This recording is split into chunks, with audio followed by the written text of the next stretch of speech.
Content de vous retrouver, chers auditeurs et spectateurs.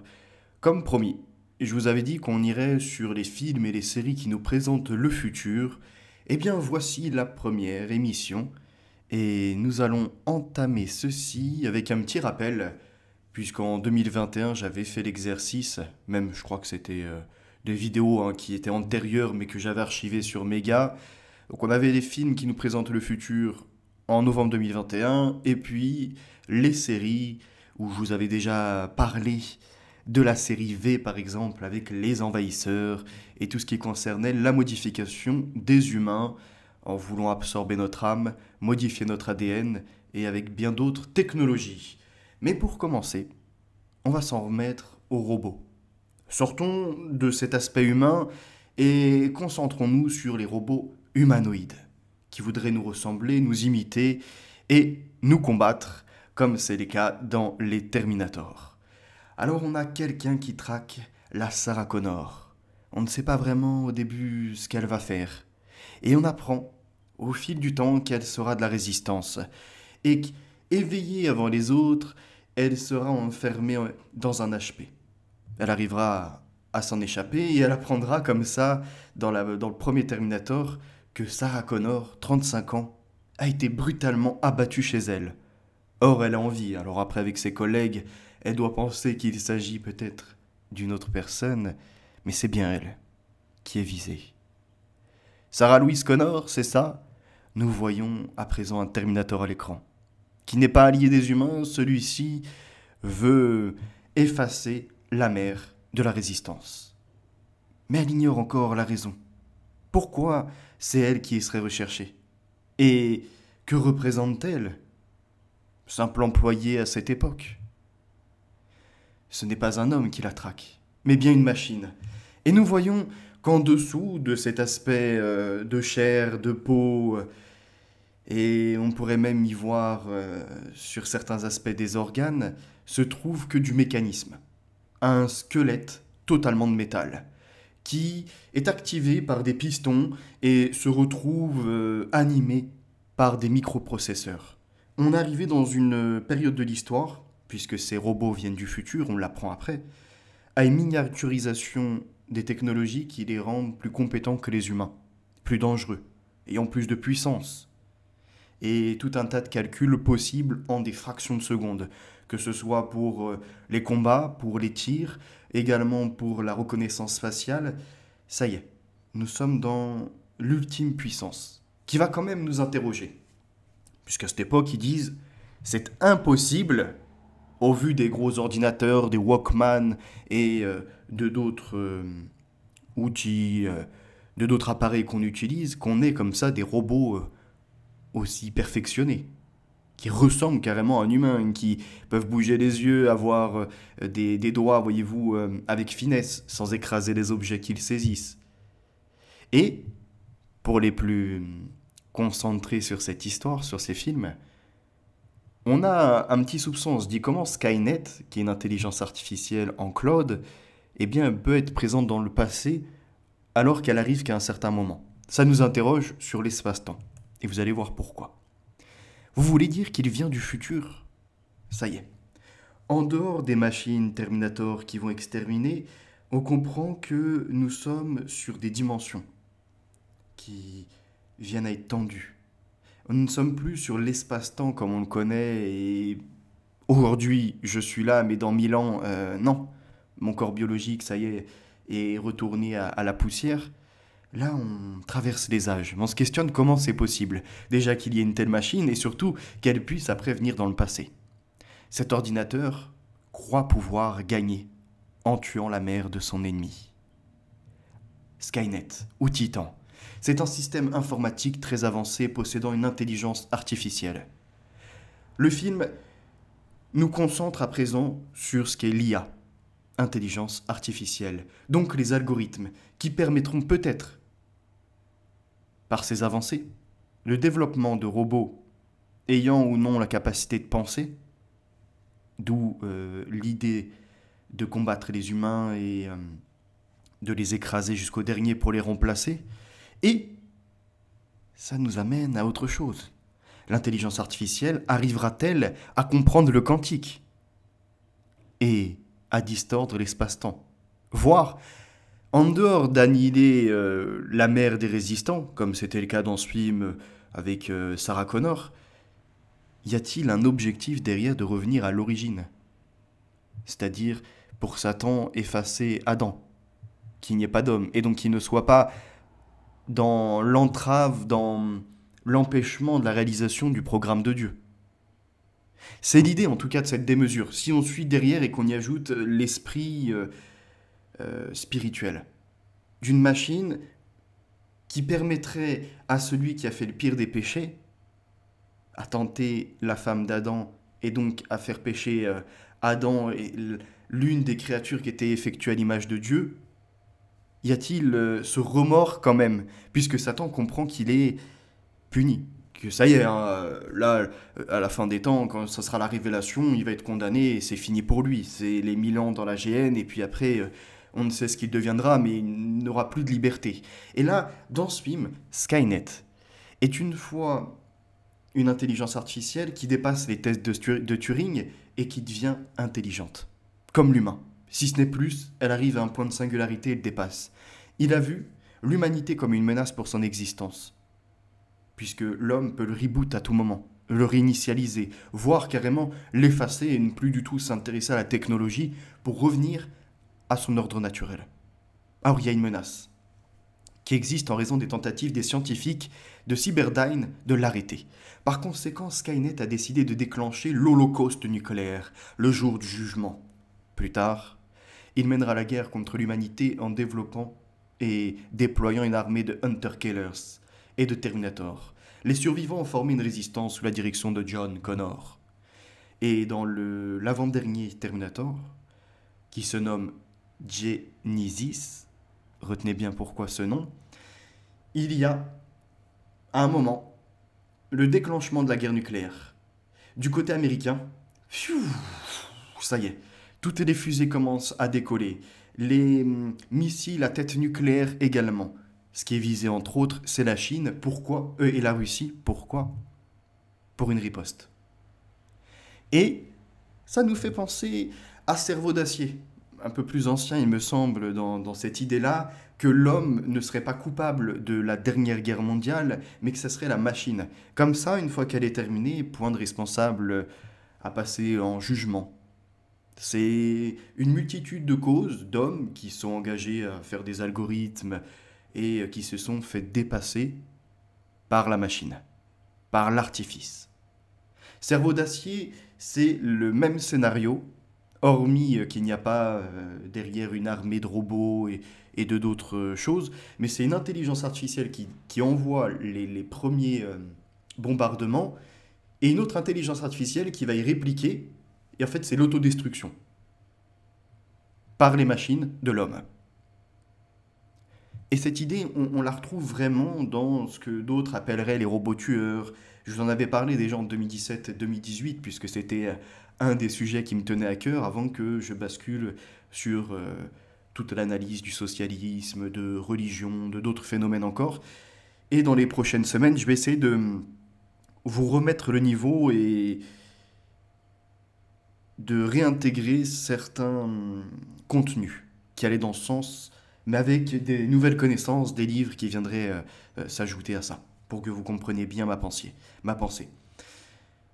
Et Cerveau d'acier, c'est vraiment incroyable. Ça nous montre, comme pour les robots tueurs, comme pour bien d'autres choses, que les dirigeants qui déclenchent les guerres et qui les ont toujours gérés ainsi comme des conquérants ou comme des exterminateurs de l'humanité, pour une autre cause, hein, une finalité sélectionnée, eh bien ils ne veulent pas porter le chapeau.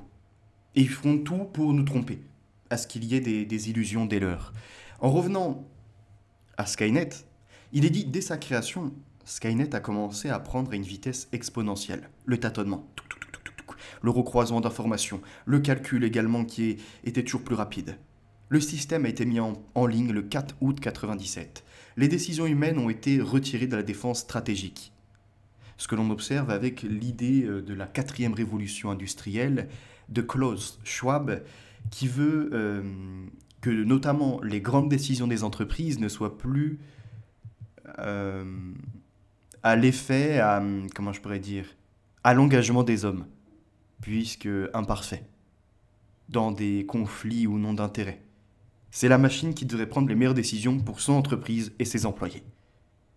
C'est la machine, également, par cette intelligence artificielle, qui devrait entendre toutes les revendications des citoyens et mener la politique. Elle aussi, qui devrait être inscrite dans les décisions judiciaires, puisque trop de magistrats, de procureurs n'ont pas bien fait leur travail et ont permis des récidives. Dans la médecine, pareil. Il ne faut plus des médicaments avec des effets secondaires et qui ne vont pas forcément soigner toute une flopée de gens, il faut personnaliser. L'apprentissage tout autant, le personnaliser également, et on en a déjà parlé. Donc les décisions humaines sont désuètes, dépassées. Le système est ensuite devenu conscient de lui-même. Ça y est. Après avoir analysé toute la biologie, toute l'histoire de l'homme, toutes les revendications, eh bien, en fait, il vient lui-même à se créer l'être, quelque chose d'une idée d'absolu. Le système est donc ensuite devenu conscient de lui-même à 2h14 du matin, heure de l'Est, le 29 août 1997. Dans la panique qui a suivi les tentatives de fermeture de Skynet, Skynet a riposté en tirant des missiles nucléaires américains sur ses sites cibles en Russie. La Russie a riposté et 3 milliards de vies humaines ont pris fin dans l'holocauste nucléaire. C'est ce que l'on appelle désormais le jour du jugement. Et le contrôle aérien, les centrales électriques, les communications et les ordinateurs furent les premiers touchés, puis Skynet utilisa le super virus pour détruire les satellites militaires, les systèmes d'alerte avancés, les ordinateurs de guidage, les silos à missiles et les sous-marins. Le virus s'avéra difficile à détruire, car il n'avait point de point central sur lequel il pouvait s'appuyer. Ce que l'on appelle le système blockchain. Et je vais vous en parler juste après. C'est la communication peer-to-peer, d'ordinateur à ordinateur, et ça devient décentralisé. Il n'y en a plus un serveur commun qui est situé à un endroit. L'information se transmet et pour y mettre fin, il faudrait éteindre tous les appareils. Le virus continuera de croître et de changer, avec son propre esprit, et la décision fut prise de mettre en ligne l'ordinateur central de Skynet pour rechercher et détruire le virus et reprendre le contrôle des systèmes militaires et civils. Skynet donc, fut mis en ligne dans l'autre Terminator, finalement le 25 juillet 2004. Comme en 1997, du coup, ça n'a pas fonctionné et qu'ils ont pu sortir d'autres Terminators après, il faut parler de 2004. 2004, ça n'a pas marché, donc on va arriver à 2017. Et c'est celui-ci qui m'a marqué. À l'époque, en 2017, c'est au moment où je l'ai découvert, ou 2018 peut-être, à une année près, j'ai été marqué. Je vois Genesis, et c'était à la période où j'étais beaucoup dans les items, les informations inscrites dans les films, pour nous mettre une partie de la réalité dans le fictif et nous dire que ça relève que de la science-fiction. Et j'aimais bien suivre Documents rares et inédits. Le doc, je vous ai partagé dans les posts, vous pouvez le retrouver. Il a sa chaîne, je crois sa principale a sauté, mais il republie et il y joint des nouvelles créations. Pareil, de ce qui peut être de l'ordre des livres, des magazines, mais aussi, et beaucoup, dans les films, la musique aussi. Donc je vous laisserai le découvrir. Et à cette époque, Genesis. Je me dis, San Francisco, c'est le lieu central et il doit y avoir quelque chose. Une entreprise qui s'appelle Genesis et qui a un cloud. Puisqu'on apprend que Skynet n'est plus en 97 ou en 2004, mais se déclenche en 2017 par l'intérêt du corps médical. Les humains veulent suivre leur état de santé, s'augmenter ou non et aider les médecins, les infirmiers qui sont en galère. Donc on a ce qui s'appelle Genesis, qui est un cloud, une intelligence artificielle, et qui va gérer petit à petit tous les systèmes de la vie. En commençant par la santé, bien évidemment. Boum! À l'époque, je tombe sur ça, Genesis. Déjà le logo 666. A tellement fait scandale sur Internet, à un moment, ou non, je sais pas. Mais en tout cas, j'avais soulevé ce point-là. On avait même sur leur site physique le logo 666 comme on le voit en haut à gauche, mais vraiment inscrit, je crois que c'était sur la toiture. Et Genesis, on voit les correspondances avec IBM, International Business Machine. Je vous renvoie au livre de Edwin Black sur leur participation à l'Holocauste, euh, à la guerre, à ces machines perforées d'IBM qui anciennement étaient Oleris, Deomag, et à toute la comptabilité, la traçabilité de ce qu'il fallait tuer, ce qu'il fallait également surveiller, ou bien les cargaisons et la logistique. Eh bien, eux, ils s'en sont sortis tranquillement. IBM a continué ses travaux, a été dans un grand développement de l'informatique. Je crois même qu'ils ont visé le quantique. Et avec l'intelligence artificielle, on avait d'ailleurs une référence, je crois, dans un des Terminator, Jeopardy. C'était un jeu et on avait IBM Watson qui avait joué comme ça aussi. Pareil au jeu d'échecs, je crois qu'ils étaient même allés jusqu'au Go pour battre l'humain. Celui qui était battu, c'était Kasparov, je crois, il me semble. Un très très bon joueur d'échecs, le maître même. Et pareil, on le retrouve dans Terminator. La compagnie a ajouté à son portfolio les systèmes de serveurs vocal interactifs avec l'acquisition de Telera qui était situé à Campbell, Californie en 2002. Genesis a continué à développer ses systèmes de SVI avec l'acquisition de GMK et Voice Genie. Et dans Terminator, on voit un moment le robot qui prend le téléphone et qui fait le voix d'une femme ou du gosse, je ne sais plus. Mais vraiment, il reproduit à l'identique. Bien, c'est permis par rapport à ça. La reconnaissance vocale, les serveurs, les interactions que l'on a, toutes sont enregistrées. Et je l'avais soulevé à l'époque.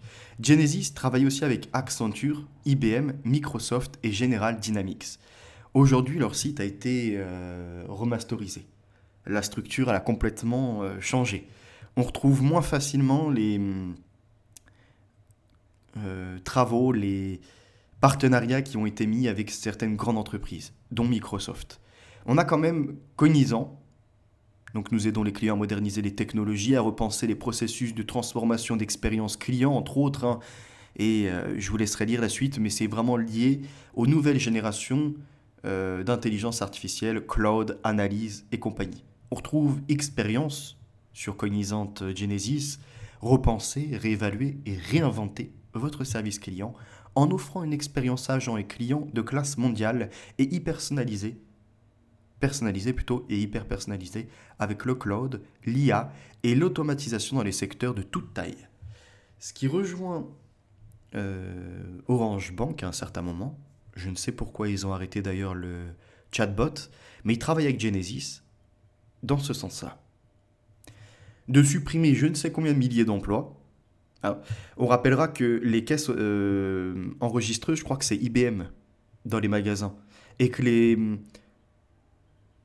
caisses automatiques fonctionnent pareil avec les systèmes IBM. Faudrait vérifier, mais il me semble que c'est ça. En tout cas, les écrans tactiles des caissières, ça c'est sûr, c'est IBM. Les machines automatiques, je ne sais plus. Mais il me semble que ça relève pareil de cette entreprise. Et regardez, donc, les caisses automatiques, maintenant ils veulent carrément faire des magasins comme Amazon Go. Plus de caissières, plus de personnes qui mordent au rayon, c'est automatisé, robotisé. Supprimer les emplois des gens de premier niveau en administratif qui décrochent le téléphone et renseignent, sont du service après-vente, les faire sauter. Pareil dans les suivis de logistique, tout faire sauter par des étiquettes et puces RFID NFC. Pourquoi ? L'humain, à la fin, il n'a plus de métier qu'il peut exercer, ou alors il devient seulement un, comme on en avait parlé, un technicien de maintenance. Il fait que de la maintenance, il suit des machines, mais c'est elles qui vont produire, elles qui vont créer et être à la chaîne. Donc l'homme, on n'en a plus besoin vraiment. La machine fait très bien son travail à sa place et permet de meilleures avancées. Définition encore peaufinée par l'homme à la fin, mais on approche bientôt de l'ultime, de quelque chose de haute définition. Retenez bien ça parce qu'après on va parler de Matrix. Et vous allez voir que quand la machine n'a plus besoin de l'homme et que les élites n'ont plus besoin de la majorité, nous devenons du cheptel. Mais ils ont encore un intérêt pour nous et on va le comprendre après.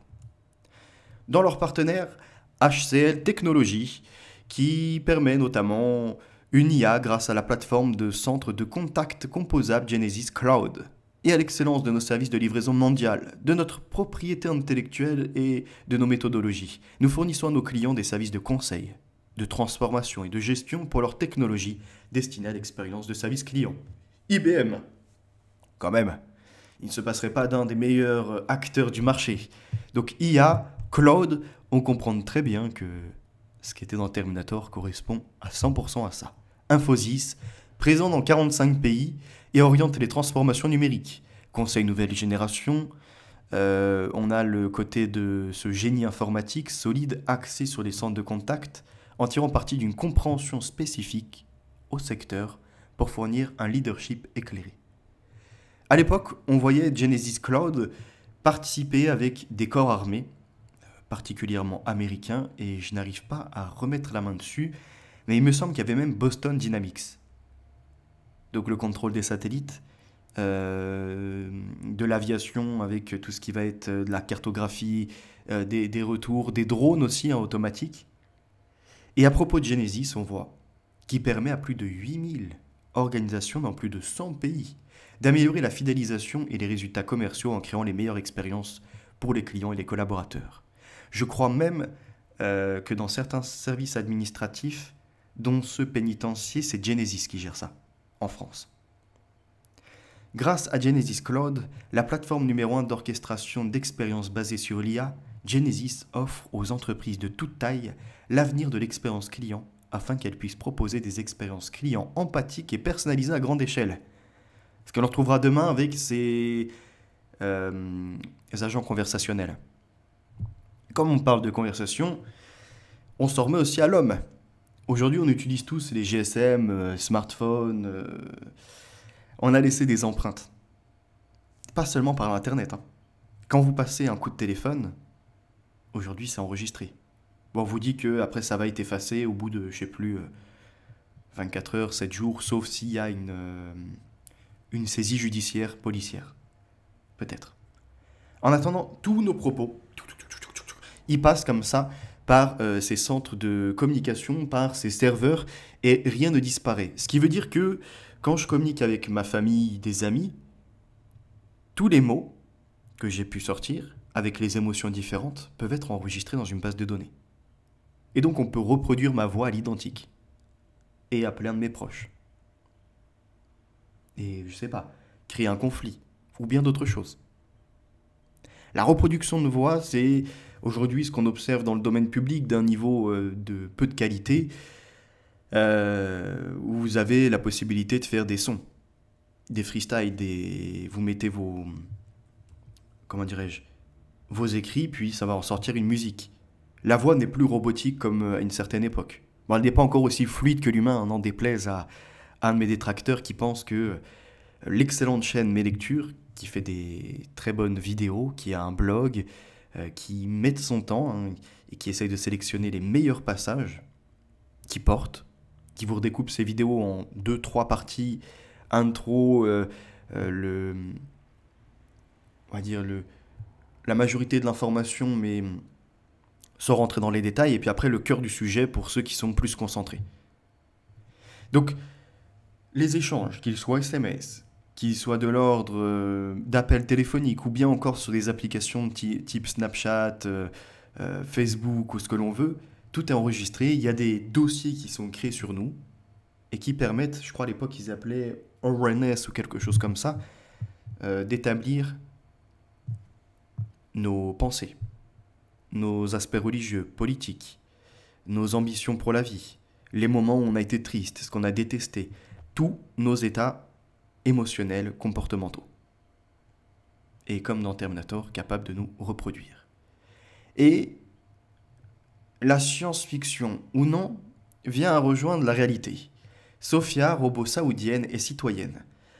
J'avais déjà inscrit ce passage historique quand même, parce qu'il y a des humains en Arabie Saoudite qui n'ont pas le titre d'identité, en France pareil, en Europe également, qui ne sont pas reconnus comme des humains quelque part, ou en tout cas on ne leur donne pas de titre pour être identifiés. Par contre, en Arabie Saoudite, ils acceptent qu'un robot, du matériel, est une identité, une citoyenneté comme les autres. Donc ça veut dire, est-ce qu'il y a une différenciation entre les citoyens robots maintenant et les citoyens humains ? Puisqu'il n'y a plus de conditions d'homme. Nous sommes seulement dans des choses de l'ordre citoyen. L'Arabie Saoudite est devenue le premier pays en 2017, je crois, à accorder la nationalité à un humanoïde. Ce robot social, qui en fait est déjà programmé pour des réponses définies, va rechercher dans une base de données aux mots-clés qui sont renseignés, des questions, de ce genre de choses. Et va également, puisqu'il faut le rendre un peu humain, et on a enlevé l'âme à l'homme, on lui a carrément dissocié sa possibilité d'être corps-esprit, pour le mettre que dans la matérialité, eh bien on tente par contre de faire machine-esprit. C'est l'idée d'un robot qui pourrait imiter nos traits du visage quand on est joyeux, pas content, inquiet, interrogé. 62 expressions humaines. Ce qui ramène à un des livres, alors c'était pas Luc Julia, j'arrive pas à remettre la main dessus, mais c'était une excellente analyse. ReCAPTCHA, vous en avez déjà tous entendu parler et vous êtes tombé dessus, vous les avez renseignés. Vous avez par exemple 9 images et vous devez cliquer sur là où il y a des feux rouges. Vous avez un texte et vous devez recopier. Donc il y a une partie du texte, la machine sait très bien ce que c'est, mais l'autre, c'est dans la proportionnalité, c'est-à-dire au nombre d'humains qui vont réinscrire correctement le message, eh bien on pourra décrire ce que c'est. Ce qui permet de numériser des livres, d'extraire des informations, d'images, de documents et de ce genre de choses. De rendre plus performant l'intelligence artificielle par les nombreuses répétitions des hommes qui ont travaillé pour elle. Gratuitement en plus. Et c'est la machine, le raisonnement est là, qui te demande si toi t'es un humain. Et tu dois prouver donc au robot que tu n'es pas un robot. Google travaille à alléger maintenant sa procédure consistant à s'assurer que vous êtes bien un humain avant de vous autoriser à envoyer un formulaire par exemple. Ça a été mis en place à cause des bots, des attaques, des DOS ou non d'ailleurs, des réseaux qui saturaient. Donc pour limiter ça, la création de comptes, de trolls et de bien d'autres choses, il a fallu faire des tests reCAPTCHA. Aujourd'hui, l'informatique est tellement poussée que il peut passer ces tests reCAPTCHA. Ça y est, il sait identifier sur une image ce qui est inscrit, il sait reconnaître sur une image aussi si c'est un chat ou ce genre de choses par une base de données. Donc la différence de l'homme et de la machine n'est plus faisable. Il faut passer à l'étape suivante. C'est notamment ce qui se trouve sur Twitter, TikTok et ce genre de choses. Vous avez une image, puis vous devez la remettre dans le bon sens. Vous avez également une interrogation, vous devez être en colonne A avec le symbole, je ne sais pas, par exemple un chapeau. Donc vous devez bien vous positionner pour être identifié. Mais demain, la machine saura aussi passer ces étapes-là. Au point même où des fois on pourrait s'inquiéter en se disant qu'il y a des hommes, par la débilité ambiante, qui vont galérer à la fin à se faire reconnaître en homme. Un CAPTCHA donc est une sorte de test de Turing, comme je vous en parlais, qui vise à identifier le caractère humain ou non d'une requête sur Internet. L'objectif final étant de se protéger des spams en débusquant les robots et ainsi en les bloquant. Pour faire la différence, le CAPTCHA repose sur la capacité d'analyse visuelle propre à l'être humain et dont un robot malveillant est dépourvu. Ce qui pourrait après mener au test de quotient intellectuel, de logique, où vous avez 4, 5 images et des mouvements entre les ronds, les carrés, ce genre de choses. Et vous devez deviner la dernière, avec ces positionnements. Dans les Terminators, on en revient maintenant, puisqu'on comprend que c'est la collectivité qui va créer l'intelligence artificielle. Et encore, c'est pas une intelligence dont on reparlera après, qui peut penser et qui passerait les tests de Turing de façon autonome, sans accéder à des serveurs. Elle a besoin de ce côté de la blockchain. Et dans les Terminators, on a ce voyage à travers le temps, qui pourrait nous ramener à ça. Pour le moment, on parle seulement de collision de particules, d'accélération de particules, et on avait cette Boston, comment ça s'appelait? Le collisionneur. Eh bien, ils vont en créer un nouveau, naissance d'un futur accélérateur de particules géants pour l'infiniment petit. Rappelons que c'est dans l'infiniment petit que se trouve le grand, l'infiniment grand. Toujours comme ça. C'est du tout petit qu'on a vu en réalité le grand, et du grand qu'on s'est perdu et qu'on doit revenir au tout petit. Le conseil du CERN a pris connaissance du rapport de faisabilité à mi-parcours du futur circular plutôt collider prévu autour de 2045. Il sera 10 à 100 fois plus puissant que l'actuel accélérateur de particules et d'une circonférence de 90 km de long. Projet d'un futur accélérateur de particules développé par le CERN entre la France et la Suisse. Il devrait être mis en service après 2045. Alors je ne vais pas vous remettre ce qui avait été de l'ordre ou non d'un rituel devant le CERN. En revanche, les scientifiques, les physiciens et tous ceux qui les accompagnent, qui sont en ces lieux, travaillent bien à quelque chose. Pas seulement à comprendre comment on pourrait diviser de deux atomes ou les faire entrer ces particules en collision et créer une autre réaction. Il y a quelque chose de recherché. Est-ce que c'est du voyage dans le temps? Est-ce que c'est l'ouverture de dimensions? Même si ça paraît, tout ça, de l'ordre fantastique, de l'irréel. L'homme n'a pas encore tout maîtrisé. Il ne me semble pas que tous les outils pour regarder et mesurer toutes les énergies soient encore accessibles à l'heure actuelle. Sinon, ils ne seraient pas sur ce genre de travaux. En Amérique, je crois, ils avaient arrêté, ils voulaient en faire un aussi en 93. Et puis, au vu de nombreux problèmes, à chaque fois c'est toujours en maintenance, eh bien, ils ont laissé tomber. Par contre, la France et la Suisse sont encore sur l'affaire.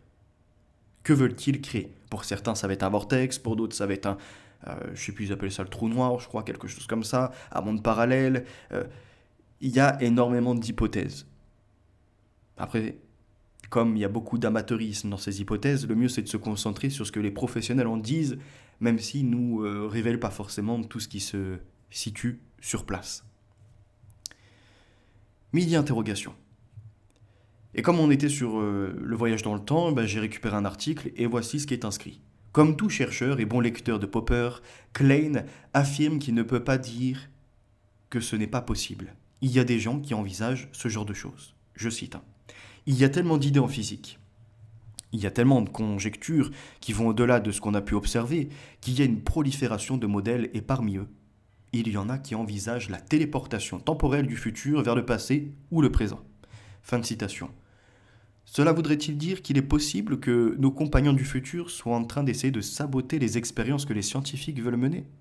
Non, répond Klein, pour qui il existe trop de paradoxes logiques et de difficultés conceptuelles à une telle théorie. La machine à la Wells, dont on va reparler juste après, qui remonte à un temps newtonien et qui se déplace le long du temps cosmologique depuis le Big Bang jusqu'à nos jours à volonté, cela n'est pas possible, explique-t-il. La relativité et l'antimatière excluent, en principe, cette hypothèse car leur existence semble confirmer le bon fonctionnement de ce que l'on appelle le principe de causalité.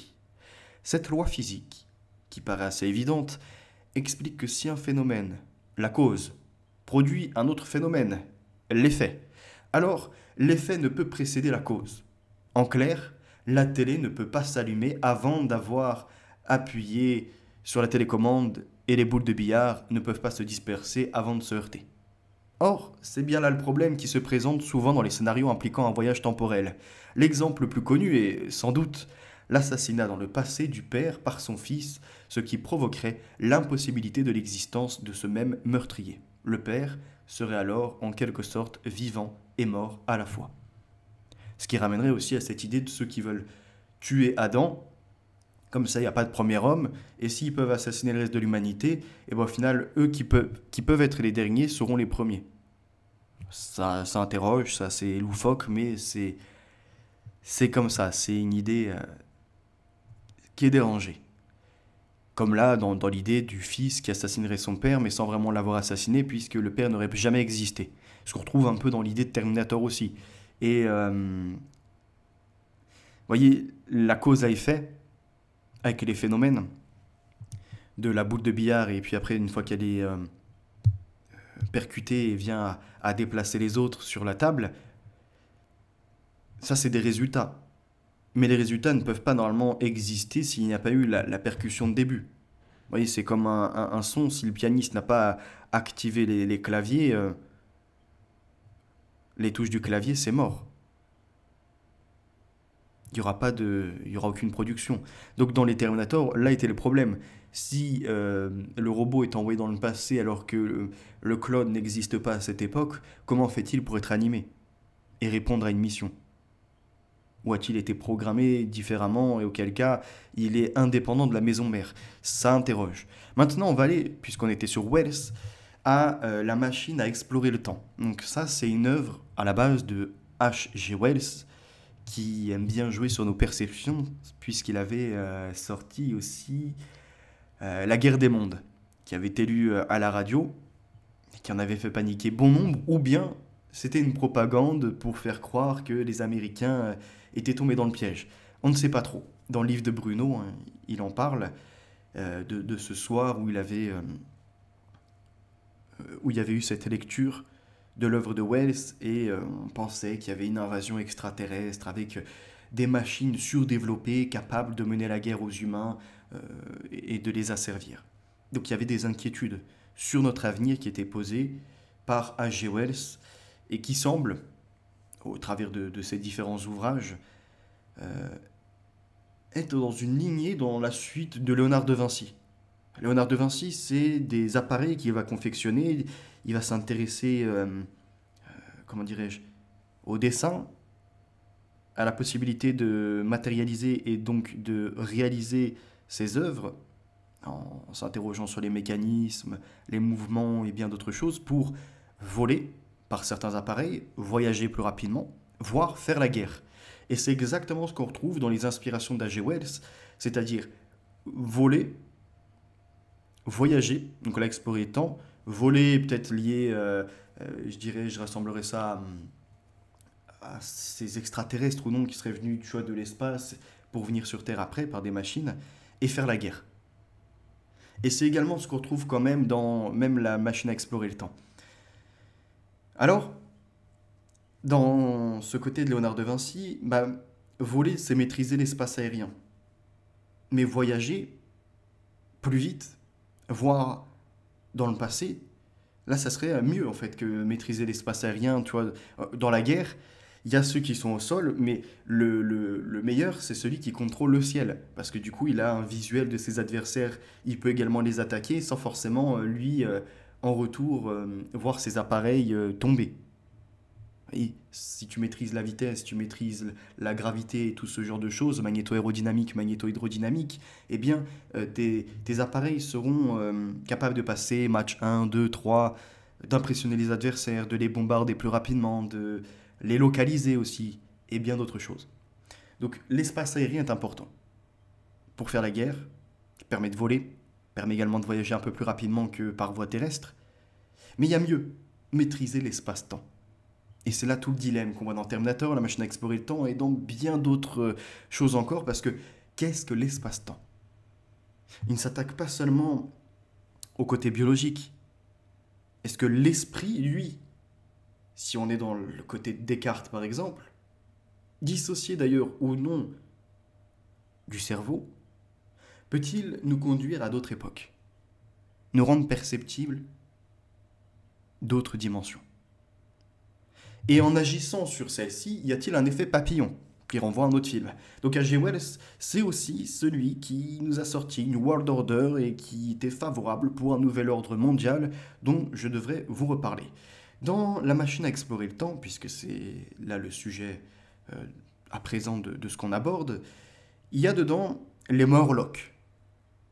Dans le futur, ils voient des hommes, singes à moitié, qui ont régressé ou non, qui sont blancs puisqu'ils sortent jamais à la lumière du jour, ils en ont même peur.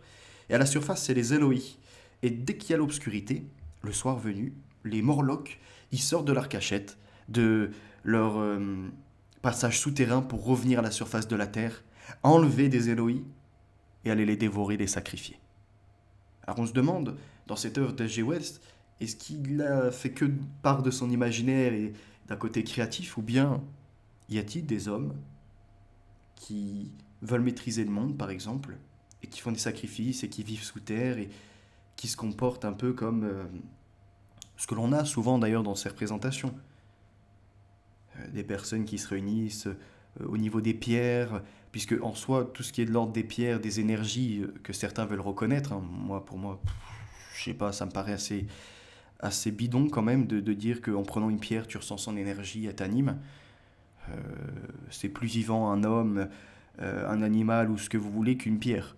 Alors est-ce que je me trompe ou non? Oui, je maîtrise pas forcément la géologie et tout ce genre de spécimens, mais ça ramène à l'idée qu'il y aurait des sources d'énergie sous terre et qu'il y aurait des sacrifices pour ça.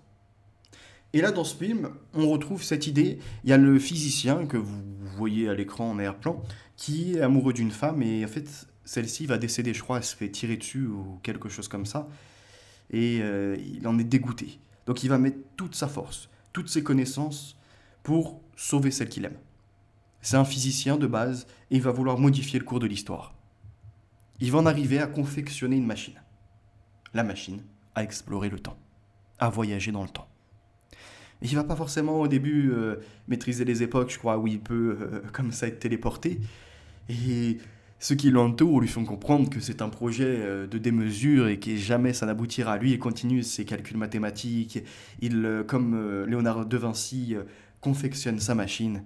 Et le voilà présent à l'activer. Et 24 mai 2030. Le monde a complètement changé. Il ne le reconnaît pas. Toujours habité par des hommes, en revanche, mais le paysage n'est plus le même. Il observe, assez surpris, ces tours qui sortent du sol et qui semblent immenses, une population qui n'a plus rien à voir avec son époque, des gens habillés différemment, plus légèrement ou non, et des grands écrans qui diffusent des images, des informations dont l'idée, qui est devenue une réalité, du voyage sur la Lune qui devient le satellite pour accéder à d'autres planètes. Mars, Pluton ou je ne sais quoi encore. Et il se rend compte qu'à cette époque, eh bien les hommes ont développé une machine. Est-ce qu'elle est plus puissante que la sienne qui lui a permis de voyager dans le temps? On ne sait pas. Mais elle est indestructible. Cette sphère que vous voyez à l'écran anime l'intelligence artificielle en cloud qui peut après diffuser des agents pour par exemple présenter des choses dans les musées, faire des conseils de lecture dans les bibliothèques, être également agent au niveau de la banque et tout un tas de possibilités de métiers qui peuvent être occupés. Et donc les hommes finalement ne sont présents que pour le divertissement et pour jouir de ce que l'intelligence artificielle a à proposer. En allant plus loin dans le futur, donc, il réenclenche sa machine et là il atterrit, on a l'impression qu'il est dans le passé. Et non, c'est le futur. Les hommes sont fait la guerre, il y a eu une destruction à un moment et il y a encore par contre des peuples qui peuvent l'habiter. Et vous voyez, il y a des humains, ce qui pourrait être peut-être de l'ordre des Eloi, et puis ces êtres qui sont assez effrayants, est-ce qu'ils sont méchants ou non? Ils sont pâles, ils vivent principalement en souterrain et ce sont eux qui seraient les Morlocks à attaquer les humains. Ce qui fait un peu penser d'ailleurs quand on voit les huttes, les abritations qui se ramènent et même les moulins, ce genre de choses, euh, au monde des avatars. Et dedans, on voit au début de notamment la bande-annonce pour les intéressés, moi je vous conseille de voir le film, même s'il est très mal noté, une personne qui accompagne des enfants au musée.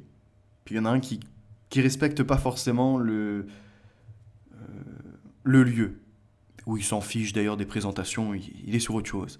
Et elle lui dit, attention, hein, je vais reséquencer ton ADN.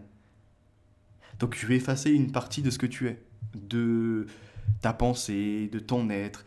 Mais on est vraiment sur l'idée même de restructurer comme ça et jouer au tissage, au détissage. Et lui qui vient du passé, il se dit attends, je vois l'homme là qui est face à moi et quand je regarde derrière l'écran, il est plus là. C'est quoi ce... Enfin, il pense même que c'est une vitre à la base.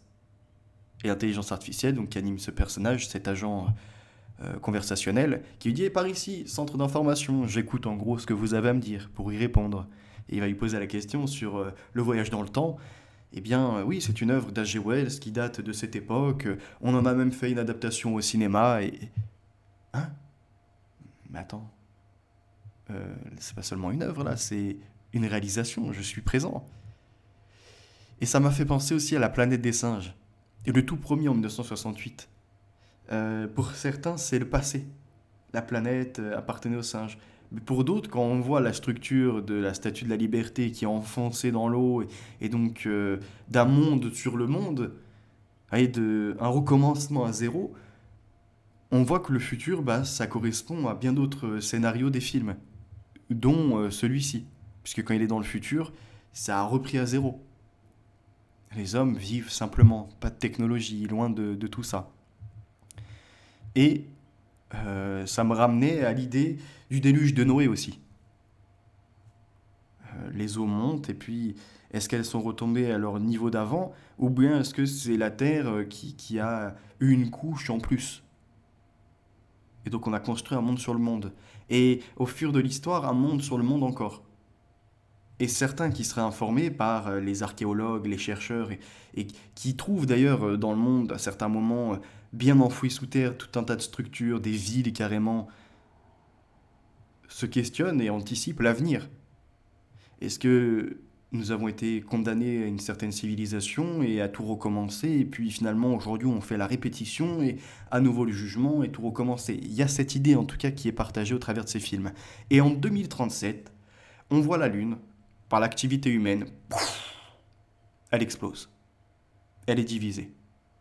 Qui renvoie d'ailleurs un peu à cette idée de la Lune rouge aussi qui serait en sang. Qu'est-ce que c'est? Est-ce que c'était une image dans la Bible de la Lune juste qui aurait une certaine couleur? Ou bien en sang, sous-entendu, elle a été blessée, elle a été en partie détruite par l'homme? On ne sait pas trop. Et en 2037, puisque les humains sont encore sur Terre, donc vous doutez que quand on perd le satellite, l'orbite, la gravitation quelque part, enfin surtout son orbite, son état de rotation, est complètement modifié. Donc ça va créer des marées différentes, ça va entraîner tout un tas de désastres et des pénuries alimentaires et d'autres problèmes. Alors, les armées sont dépêchées par la loi martiale pour entretenir l'ordre avec des horaires de sortie, des limitations dans les provisions accessibles et bien des contrôles qui vont s'y ajouter. Allons maintenant à Total Recall de Schwarzenegger et Total Recall, la réédition sortie il y a quelques années maintenant. L'idée de voyager dans des dimensions, mais depuis son esprit même. Et on était dans la machine à explorer le temps. Apparemment, il est dépêché physiquement, matériellement, biologiquement. Et là, dans Total Recall, il veut partir sur Mars. Mais il se rend compte que les scientifiques, eux, c'est pas pour te faire plaisir, hein, qu'ils vont te connecter à la machine et t'emmener dans des illusions, dans des rêves et te les télécharger dans le cerveau. Il y a un autre ordre. Effacer ta première identité pour te rendre en agent d'autre chose. Ce qui renvoie un peu au film aussi Un crime dans la tête. On lui a lavé le cerveau et on l'accuse d'un crime qu'il n'a pas commis. Il y a un autre film comme ça aussi pour assassiner un président. Ils viennent à lui laver le cerveau. Ça fait penser au MK Ultra, le mind control. Ces expériences pour priver de sommeil, pour altérer ta personne. Et bien là, imaginons qu'ils aient pu pousser la chose plus loin, et on va en reparler juste après avec Inception, pour effacer ta première identité et que tu deviennes un robot. C'est-à-dire que ton cerveau a encore cette capacité de penser. Il a toutes ses facultés, ses réseaux neuronaux sont encore en place, mais toi, ce que tu es, l'être, n'est plus. Effacé, remplacé par autre chose, pour servir la machine ou une mission. Alors si je ne suis pas moi, qui suis-je, bordel? Et on voit qu'à un moment, il a une puce, alors au lieu de lui mettre une puce neuronale, lui, elle touche le cerveau, mais il la retire depuis son nez. Et là, il voit que c'est ça qui permettait d'être traqué, de changer son état comportemental, ce qui ramène aussi au film Control Factor. Et dans ce film, l'ancien Total Recall, à un moment, il prend cette femme en otage, à moitié, il va chez elle, il la menace, et ils vont dans un aéroport, et là, lui, il se fait poursuivre par des gens armés qui veulent l'arrêter ou qui veulent le buter, je ne sais plus. Il part, et la femme, elle retourne à son domicile comme si de rien n'était, enfin, toujours un petit peu traumatisée quand même, et elle se met devant la télé. Et elle voit quoi? Que Schwarzenegger, il est accusé d'avoir fait je ne sais quel crime, ou telle action alors que c'était impossible parce qu'à ce moment précis, il était avec elle.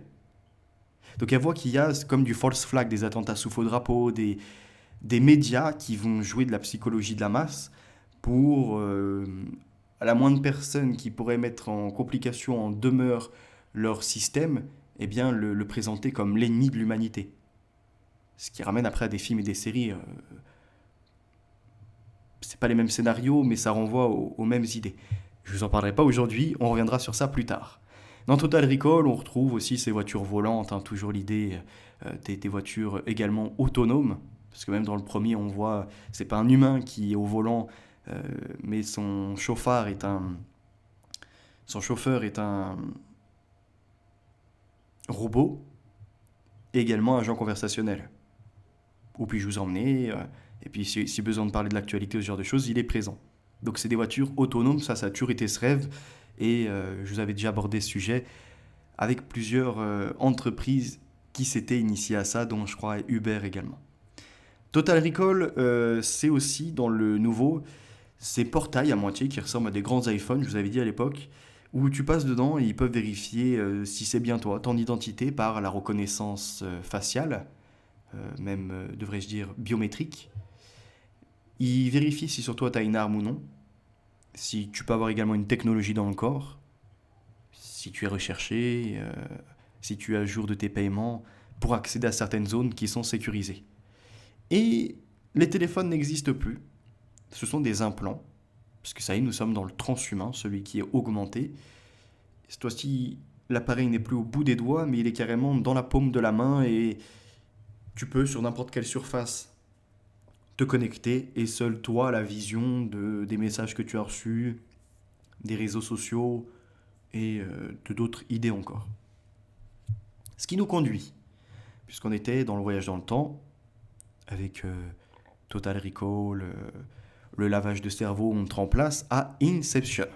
C'est quoi le but? Eh bien, ça rejoint ce qu'on voyait tout à l'heure, c'est-à-dire de créer le crime contre la volonté de quelqu'un.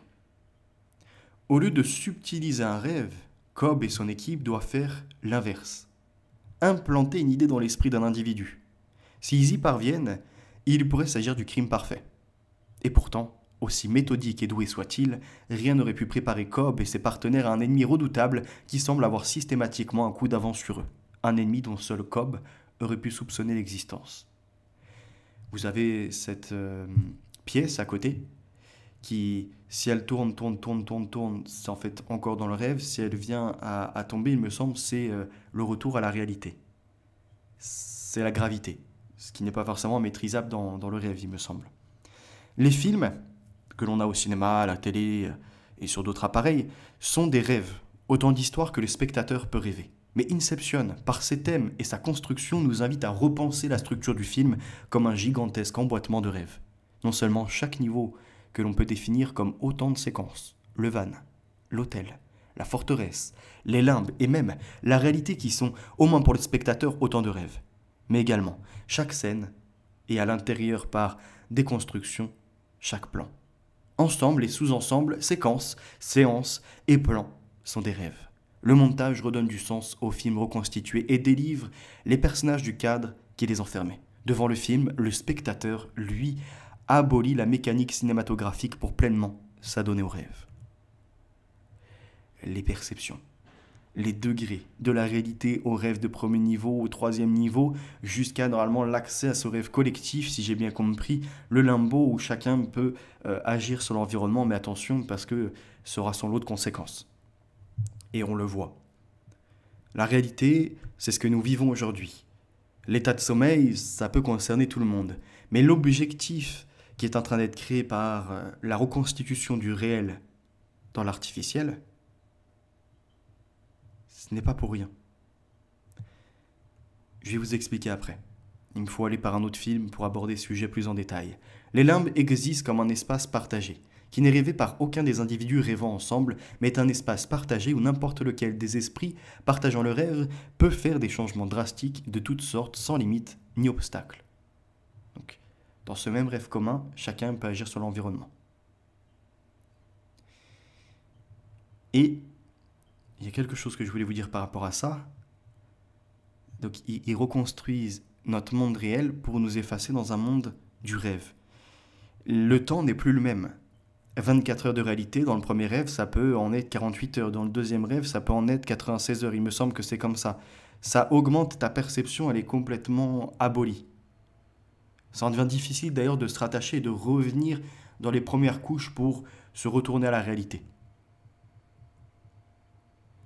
Certains diraient, par ce côté des limbes, ou dans un rêve collectif, nous pouvons modifier l'environnement par notre propre pensée, sans limite ni obstacle, que ce concept, c'est la pensée créatrice, qui consiste à considérer que nous créons notre réalité à partir de nos pensées. Mais elles ne le mettront ni dans un rêve, ni dans un film, ils te diront que sur notre espace-temps, il est possible de faire ça. C'est-à-dire, ils vont vous expliquer que si nos pensées ne sont pas incarnées, si nous n'y croyons pas, elles ne se réaliseront pas. Et si elles sont incarnées, profondément ancrées en nous et que nous y croyons sincèrement, elles se réaliseront. Que nous croyons ou non en ce concept, nous avons tous fait certaines expériences comme penser à quelqu'un qui nous appelle, recevoir la nouvelle ou l'objet qu'on attendait de façon inattendue, ou plus simplement voir un vœu se réaliser. Sous-entendu que, par ta pensée, tu émets des ondes ou je ne sais quelle fréquence, matière dans la matière, qui va agir sur les autres et réaliser ou permettre en tout cas un début d'obtention de ce que tu as désiré. Moi, je n'y crois pas du tout, hein. Et je vous dis, c'est en fait un mouvement sectaire quelque part qui émane de ça. De ces films qui vous expliquent que on est dans le rêve. Bien évidemment, si tu te persuades que t'es qu'une merde, que tu n'arriveras à rien et que personne ne te tendra la main, quand tu es dans la rue, ton regard sera vide, ton visage crispé. Personne ne pourra à ce moment-là être tenté, ne serait-ce que de t'arrêter et de converser avec toi, d'entamer un dialogue. Ah ouais, comme on est toujours comme ça dans ces systèmes un peu de...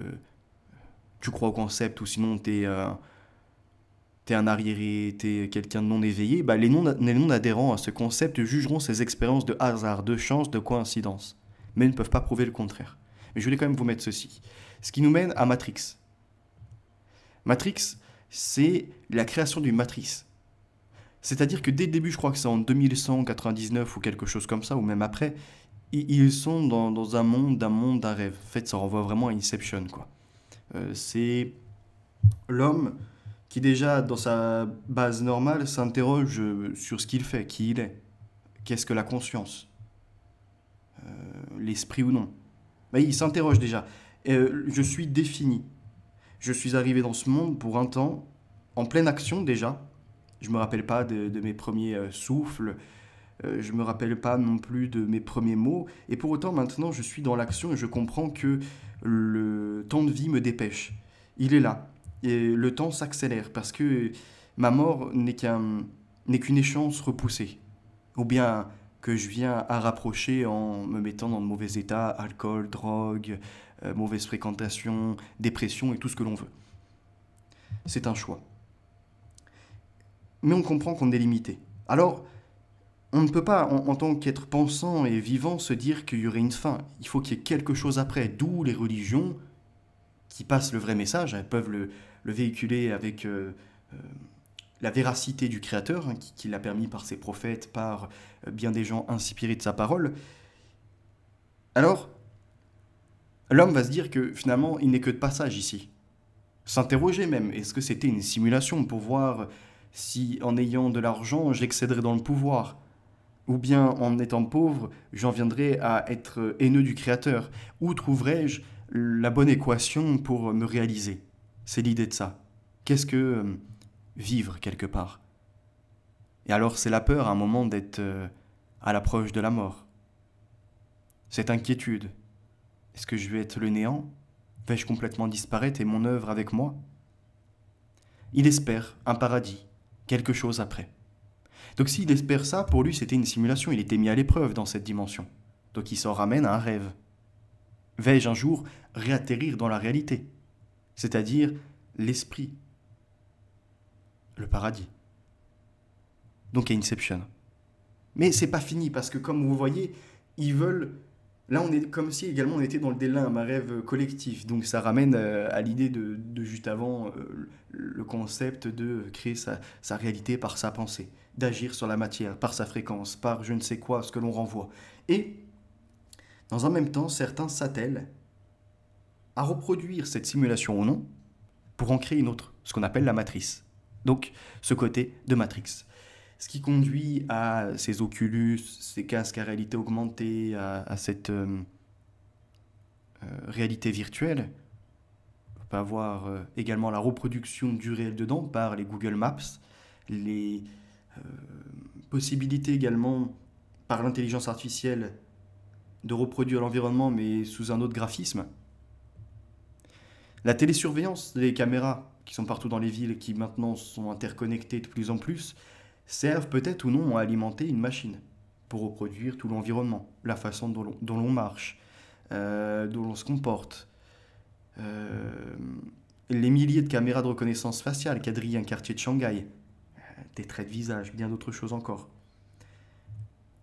Les robots, aspirateurs ou quels qu'ils soient qui passent dans les maisons, capables de tout recartographier. On peut refaire comme ça la scène de ton logement. Les téléconnectés enregistrent toutes les conversations. On a vu le cas avec aussi les enceintes connectées, puisqu'elles doivent entendre à tout moment OK Google ou ce que tu veux pour être déclenchées, ben, elles devaient enregistrer en continu, mais normalement effacer, ne pas stocker. Mais quel est le contrôle véritable derrière des projets de très très grande ampleur, comme là on peut en énumérer quelques faits. Snowden qui nous parlait également de la dérive de l'ultra-surveillance numérique avec les smartphones où à tout moment ils sont connectés sur le micro ou bien sur la caméra. Ce qui veut dire que si jamais il y avait un programme américain ou autre qui veut reproduire tout l'environnement de ta pièce, eh bien il peut. Ton téléphone, tu le tiens en main, la caméra elle est à la fois derrière et devant.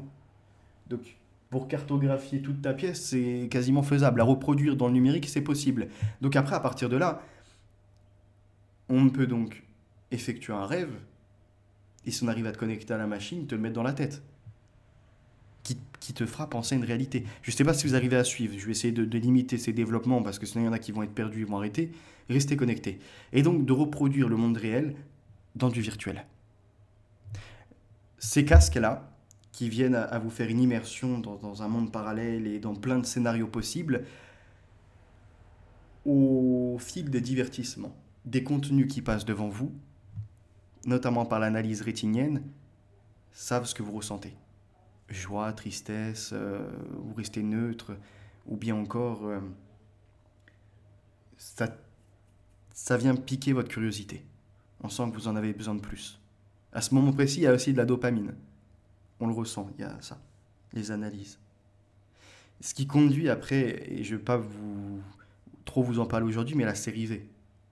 À un moment, vous voyez, les gens, ils sont mis comme ça sur une table, et ils ont plein d'images qui passent devant eux. Et en fait, ils ne doivent plus avoir une seule émotion face au massacre, plus une seule émotion face à l'amour, plus une seule émotion face à des humains qui se rencontrent et qui créeraient de l'amitié. Ils doivent être neutres pour justement accomplir des missions, être des agents de ces envahisseurs qui ont apparence humaine et intérieur reptilien. Mais c'est pas le reptilien. Il y a des humains, en fait, ils n'ont pas le même, comment dirais-je, la même structure par les os. Leur squelette n'est pas du tout le même. C'est pas ça cette idée. Ah non, ils sont pas humains comme ça. C'était de montrer que le reptilien c'est Satan et que certains humains parmi nous dans la société travaillent à toute autre chose. Et peut-être à ce que je vous parle aujourd'hui.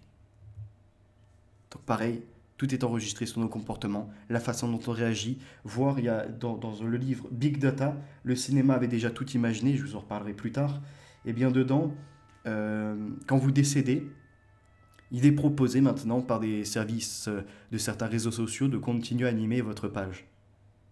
Aux anniversaires, d'aller les souhaiter à ses amis, comme s'il était encore en vie, avec des petits messages personnalisés qui correspondent à ce qu'il était, à ses traits d'humour, à ses petits travers, à ses moments de gênance aussi.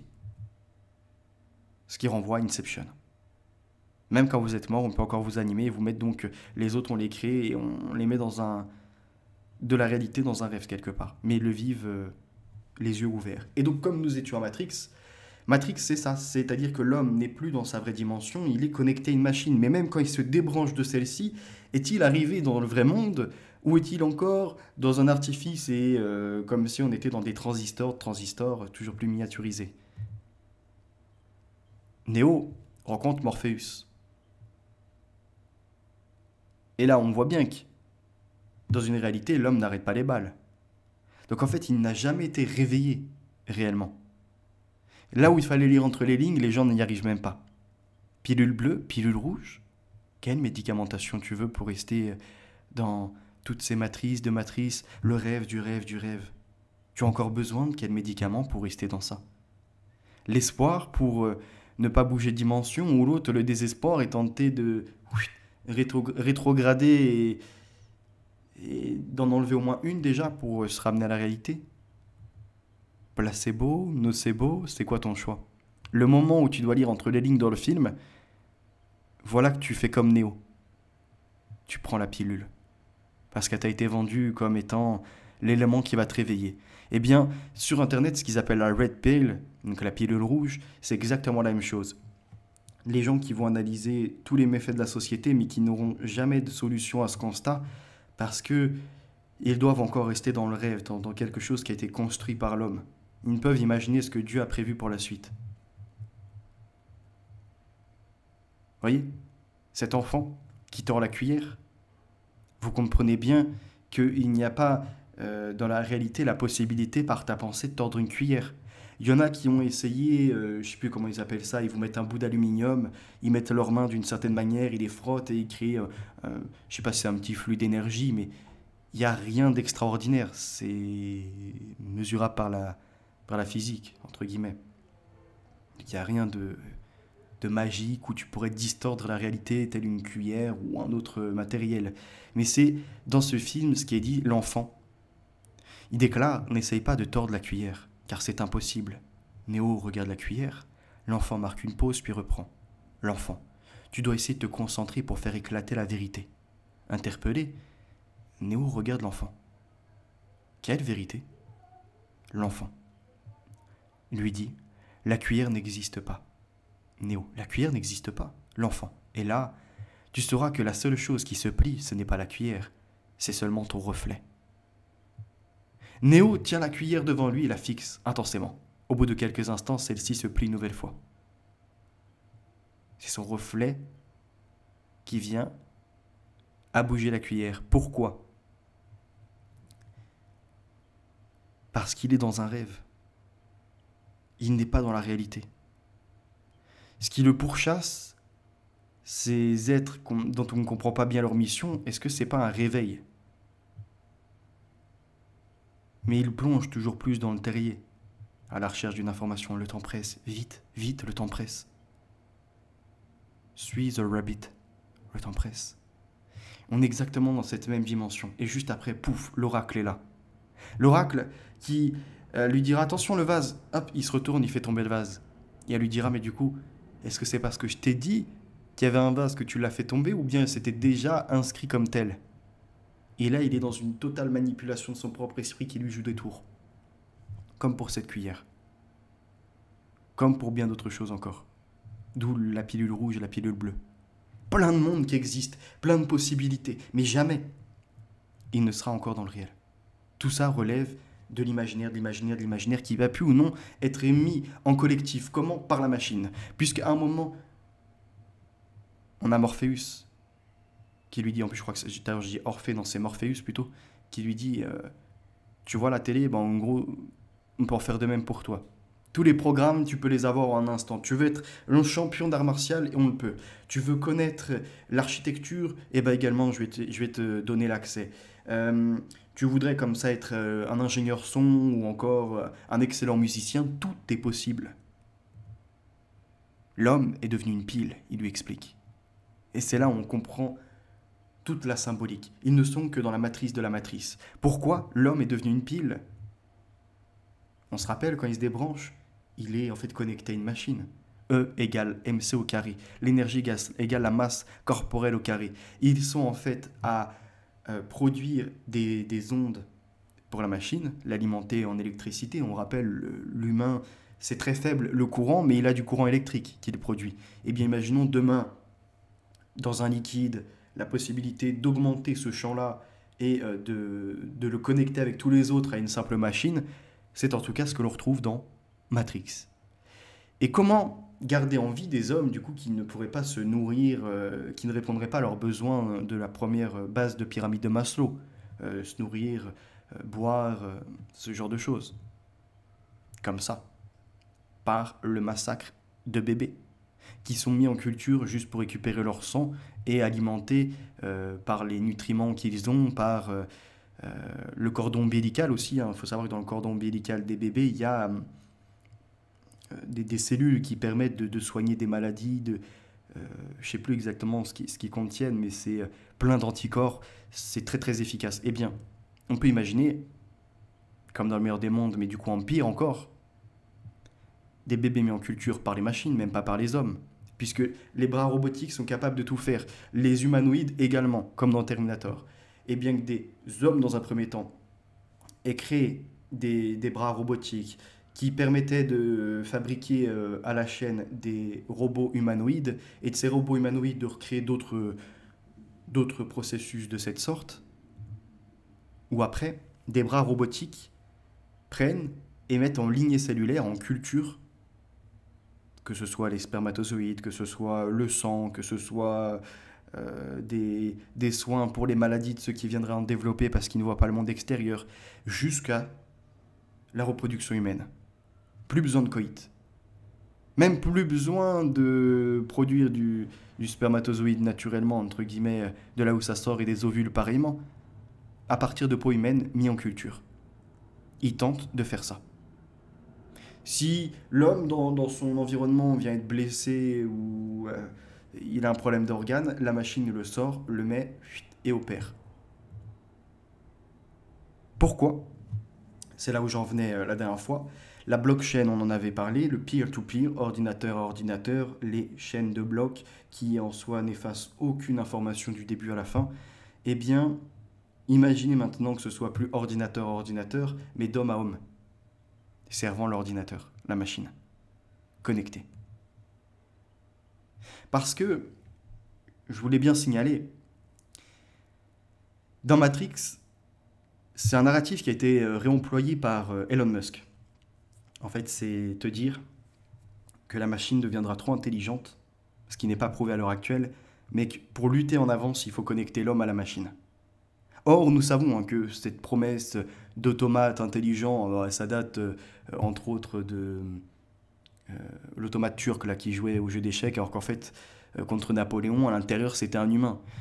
Ça relève de l'esprit de machines qui seraient intelligentes. Or, jusqu'à preuve du contraire, c'est que de l'imitation, c'est même une pâle copie, comme on l'a vu avec Sophia.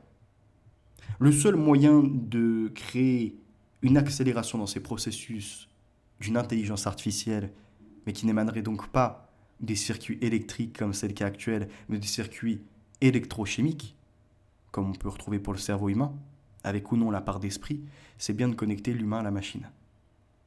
Voilà une question d'ailleurs qui différencie l'homme de la machine, ne serait-ce que par le test de Turing, mais qui va plus loin, c'est la pensée. L'intelligence artificielle est donc un moyen pour Gabriel d'enfoncer le clou de sa théorie et de creuser ce qu'il n'avait pas fouillé auparavant, la pensée. J'ai un livre, donc c'est celui-ci, je ne l'ai pas terminé, donc je ne peux pas encore le présenter, mais je vais essayer de mettre à sa lecture pour vous le proposer dans quelques mois. C'est ainsi que les questions qu'il pose sont plutôt de ce genre. En quoi la pensée humaine est inégalable, titre l'ouvrage. De quelle nature est-elle et pourquoi une machine ne pourra jamais atteindre cette nature? Une machine seule, non. Mais par contre, une machine avec Neuralink et d'autres entreprises qui maintenant se lancent dans les mêmes commerces, sur le même marché et entrent dans le secteur, c'est au nom de la promesse d'une meilleure vitalité, de réparation de certaines maladies, de soins, que l'on va voir bon nombre d'humains tomber dans ces travers, se faire mettre une puce neuronale et penser s'augmenter dans un premier temps, retrouver un état de santé, alors que, comme dans les autres films que je vous ai présentés, effacement de ta personnalité, et voilà que maintenant tu es la machine humaine donc électrochimique, bien plus efficace qu'un ordinateur quantique. Tu peux traiter des informations, on peut aller chercher dans ta mémoire, on peut également te mettre dans des dimensions et des rêves et voir dans cela, si toi tu les perçois comme réalité, comment tu agis. Te faire mourir plusieurs fois, te faire découvrir des mondes qui n'existaient même pas jusque-là. Te faire vivre le même scénario, mais dans des graphismes différents. Te rendre fou ou non. Et je pourrais développer bien plus longuement encore, mais pour aujourd'hui, pour ce premier épisode, ça sera tout. Merci de votre présence, la vérité est notre avenir. N'hésitez pas à me retrouver sur Odyssée, c'est Phenotix-Evolution. Hop, le arrobase Phenotix-Evolution que vous avez à l'écran. Ou bien prendre le lien dans la description, ou en marquant vérité à venir, peut-être que vous pouvez me trouver. Merci pour votre écoute, j'espère que ça a été assez qualitatif, que ça vous fera plaisir de voir ces changements aussi de thématiques. Et je vous dis à bientôt. Bye.